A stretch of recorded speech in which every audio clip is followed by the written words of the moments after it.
Megan, so for someone listening to this conversation, what should they hope to get from this conversation? Yeah, I'm going to share my perspective on working with admissions for an MBA graduate program here in Raleigh, North Carolina, in the United States. And I think really what people might gain is just a perspective of, when I'm engaging and interacting with people applying to our program, what are we looking for? Give some insights and some perspectives on how to submit a really competitive application, and give some of my knowledge and share some of the experiences that I've had working with international students who are applying to our program. For example, me. Yeah, right. All right, sure. Yeah. So I think we've established why people should stay and listen to the conversation, but let's understand who you are, what you do, and why you are the best person to have this conversation.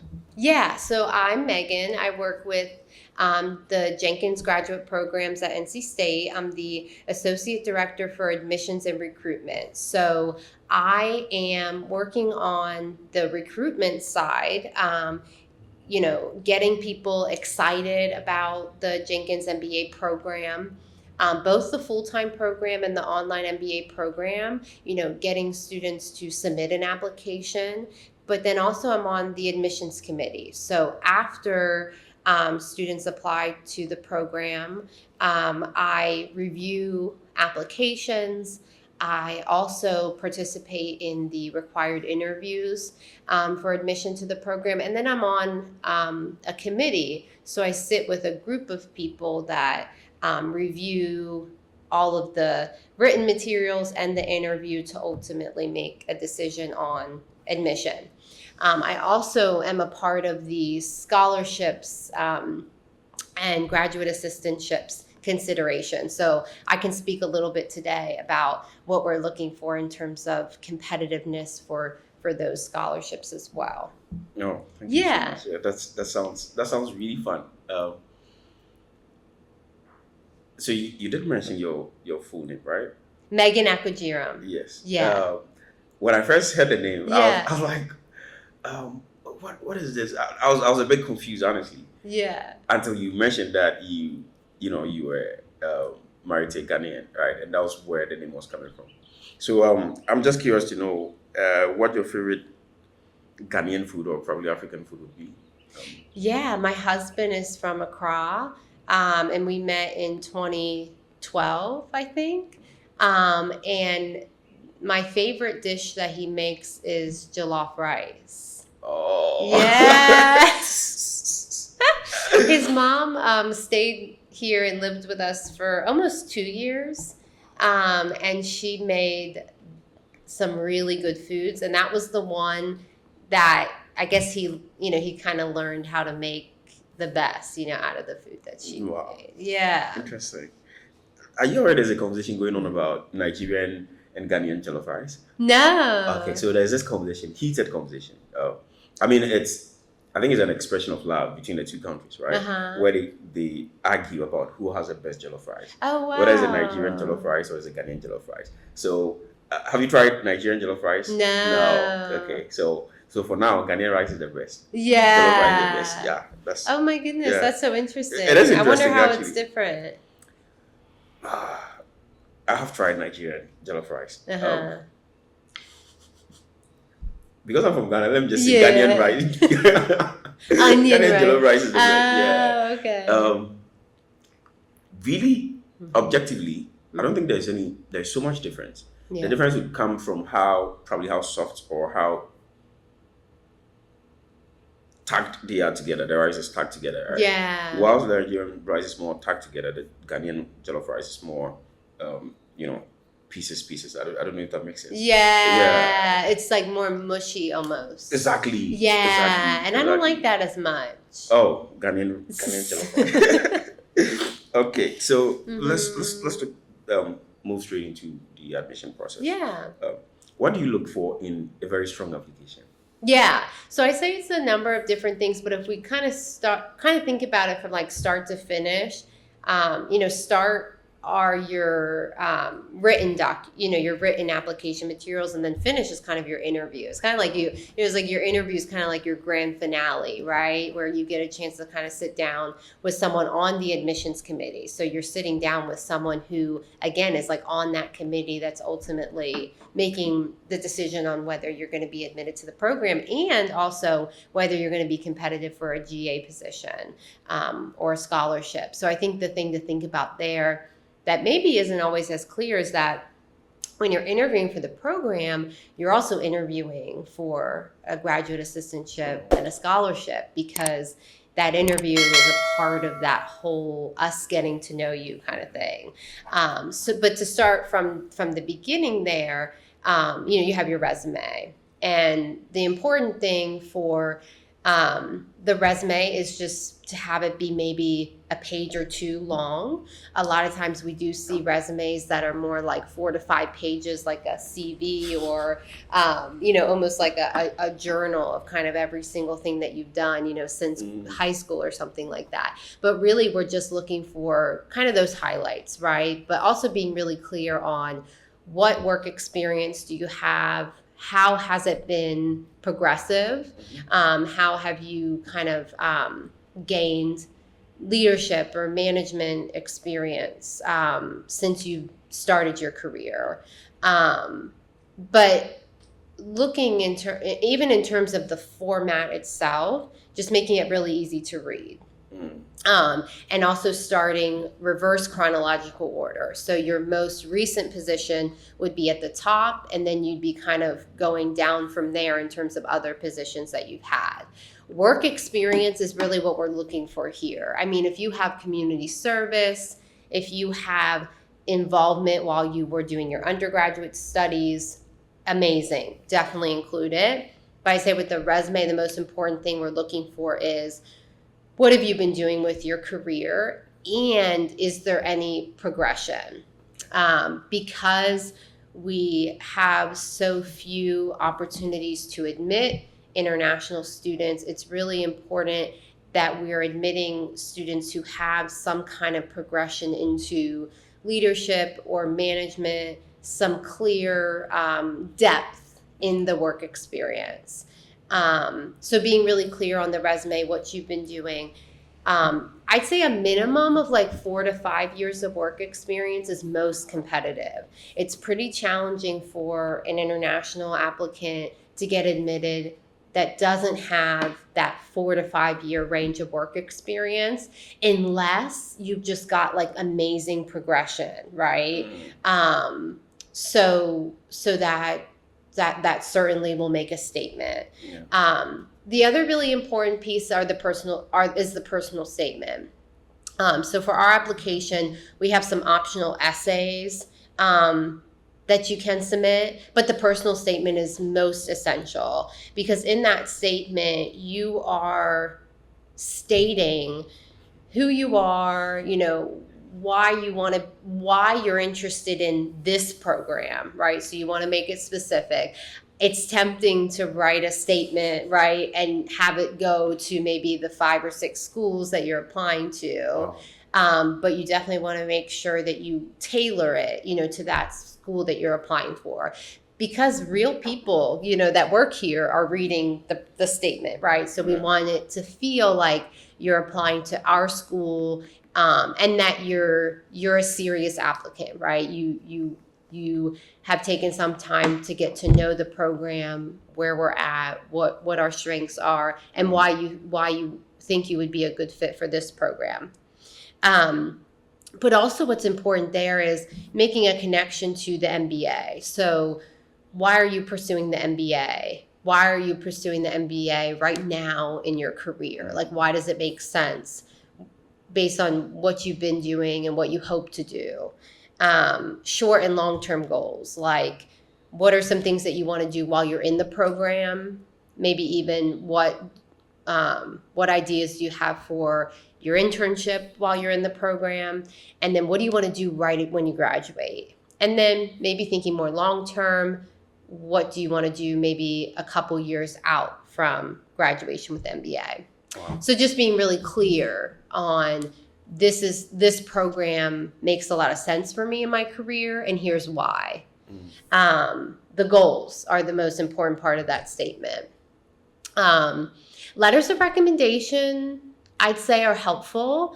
They're not a make or break it kind of thing, but definitely having letters from, say you work at KPMG, having a letter from someone that you work with at KPMG would be helpful, because it shows that there's some integrity there in terms of, I'm doing good work here. Maybe someone that's your supervisor or maybe a colleague. Definitely not family, friends, that kind of thing, writing letters. But we see that like pretty often. Definitely want them to be professional, supervisors, colleagues, those kind of things. And then if they can be on letterhead, right? So instead of someone writing a letter on a Word doc and sending it in, if there can be some official letterhead, it only helps it look a little bit more official. Oh, wow. Yeah. I actually never thought of it like that. Yeah. But now it makes sense. Wow. Mm-hmm. I mean, if it's with a letterhead, it's easier to identify the organization. Correct. The person recommending you. Correct. And also verify that you actually work there. Oh. Yes. Wow. Yes. It feels more legitimate in a way. Especially because when we're not in your home country, it's harder to know about those organizations, right? And we can learn about things on Google and try to make those connections, but it's harder because some of the companies we've not heard of. Yeah. Just like vice versa. If you were here and admitting me to a program in Ghana, it's like you might not know where I work. So it helps a little bit to connect those dots for us. Yeah. Right. But I say those three things, and then the last thing is definitely the interview. And the interview is going to be by invitation if all those things fall into place. I guess the only thing I didn't mention is the transcript, your undergraduate academics. So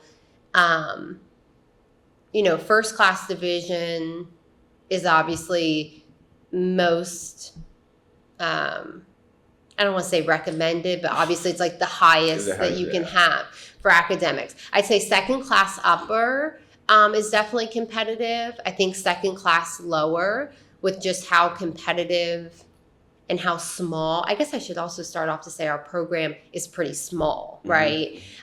We only have about maybe in total 55 to 60 students in this program every year. So, and maybe a third of those students or less come from outside the US. So it's it's like maybe 15 people, right? That end up coming to the program. So the academics are important because the program is pretty rigorous. So first class upper and second class, or first class, is it first class with the second upper? Upper. First class and second upper. I say second lower, it becomes more challenging to be admitted. Again, it's never going to be a no. Like there's never a formula where it's like, oh, it's absolutely going to be a no. We do review the entire application, but the academics are probably even like before the resume, right? It's like we're really looking at, how did you do in undergrad? And then it's also some students come in with a graduate degree too. So we'll look at those academics as well. But if all goes well and you're invited to the interview, it's like a 30 to 45 minute interview on Zoom. And that is really the opportunity to kind of really showcase who you are, right? It's like to take everything that you've submitted on paper and like bring it to life, and make a connection with the person you're interviewing with, or make a connection between your interests and your values and your goals, back to the program. And so that interview is so important because it's just our way to get to know you, and it's our way to make a connection with you, right? And so once we have that interview, we take notes, and then we bring that back to the committee. And it's like the committee is reviewing everything that's been submitted, including the notes, and then making the decision. And those are the same notes and the same documents that come along when we're also looking for like GA positions and scholarships. It's kind of like your whole package, so to speak. So it's more like you're using one application to determine a lot of other things. So Yeah, GA and right, right. There is a question on the application where you can answer why you want to be considered for a scholarship or a GA. Sure, that helps. But what's more important than that is probably just how well you do in the interview. Yeah. Okay. I actually wanted to ask this. I think you answered it partially. Yeah. I wanted to ask about the first thing that you look like. So when I click submit, what's the first thing that you look at? I understand, the application is holistic. Yeah. But there's one particular thing that you just look at first, and then that's a great question. The academics and the work experience. So those are going to be the first two things. It's like, how much work experience do they have? Not even quality. For sometimes it's just like literally what's the number, how much work experience. And then the other part is, okay, what are their academics? Are they second class upper or are they first class? And again, if it's second class lower with lower years of work experience, it's a little bit tricky. But it's never going to be like, oh, you look at those two things and it's like the conversation is over. It's like, oh, you look at those two things and now you're still learning more about the applicant. But definitely the work experience and the GPA. So it's more holistic, like you always Yeah. I mean, for some weird reasons, it was hard to believe that it was reviewed holistically until you put in the application. You really have no idea how true that statement is, right? Correct. Because I've met folks who have first classes. I've met folks who have second upper, right? And you can say exactly like you're saying that it is actually this thing that made me stand out. It's actually an amalgamation of all those things that make you stand out, which is so let me ask about the resume, right? From where we come from, it's not so ubiquitous to let me put these words in some brackets, to brag, right? Yeah. So for example, if my role was an administrator or an accountant, right? It would be more of the task based than the accomplishments. Yeah. Right? But with here, I see that there's a wide difference. Yeah. Because everyone can do the task, but the accomplishments is what makes you stand out. Yeah. Can you speak to that? Oh, definitely. I think on the resume, it's not the place to be humble, right? Because you're applying across culture and across like country. So for someone to really understand what it is that you do, but also what it is that you've accomplished, it's almost like I mean, I think with any resume, you really have to sell yourself, right? To the point where it's still within like integrity and it still fits what you've done, but it's definitely not the place to undersell what you've done. So I think having people review your resume, right? Whether it's like friends or colleagues or mentors or even people that are in the program, right? I think that's a really important piece of it as well. But yeah, definitely don't undersell your accomplishments there or make it like task focused, right? Like I do this, I do that, I do that. It's like, oh no, like how did you make that organization better? How did you impact the organization? There's a difference between a resume that's accomplishment focused versus very passive task focused. And it just doesn't really stand out in the way when you don't talk about your results or you don't talk about ways that you've made things better. Okay. Can we talk about two things, right? Yeah. One is how important are test scores, right? And the second thing is extracurricular activities. How important are those two? Yeah, the test scores, if it depends on your academics, because if you have first class, um, what are you hoping to communicate with the test score, right? You've already done really well in undergrad. But if you have second class, now you might be using the test score to say, oh, I'm really talented here, right? Or, oh, in some cases, I've interviewed applicants who share about their undergrad. I guess this is another important caveat. Is like, help us in the interview get to know who you are and what challenges you were up against as well. I've had some really good interviews with second class GPA where people are able to say, let me tell you a little bit about what life was like for me in undergrad.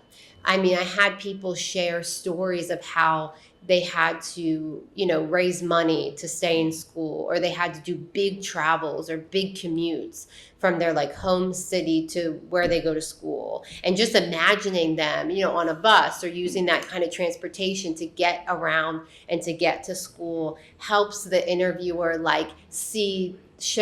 helps the interviewee showcase their grit and resilience, right? And their perseverance.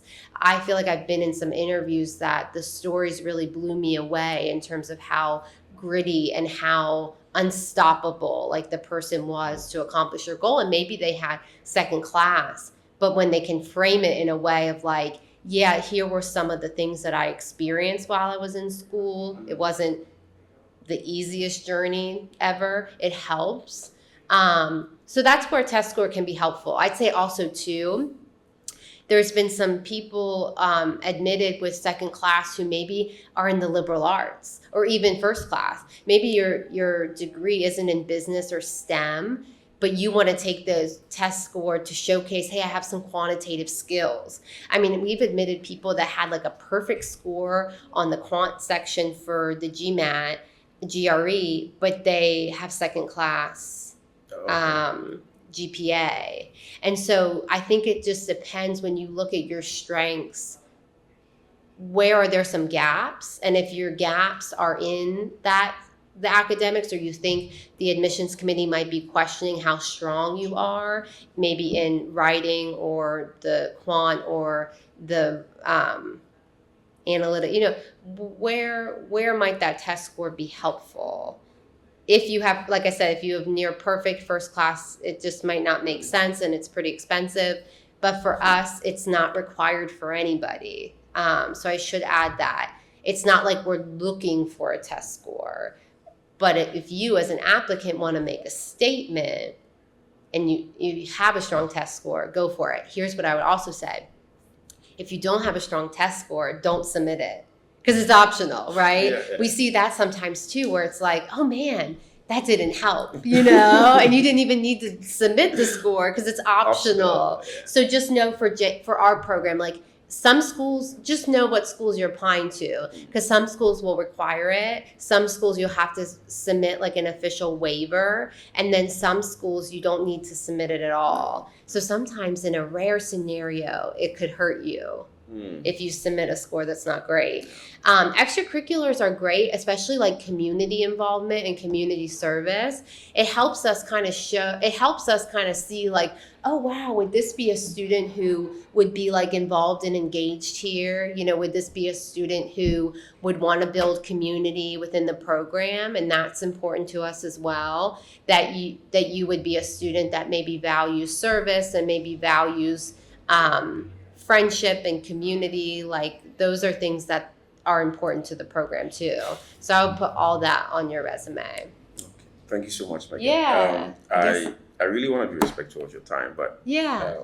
but thank you so much from the first day I requested for an interview, more like an info session, way back when I was in Ghana, and then how helpful you have been throughout the journey and even getting here, and how supportive the whole system has been. I owe that to you, and I really want to say thank you so much for having the time, and also even as of now, you still have that time to have conversations like this and all that. So, generally, I want to say thank you so much for always being there for not just me, but all other students who Yeah. avail themselves to you for guidance or even just to have conversations and all that. So thank you.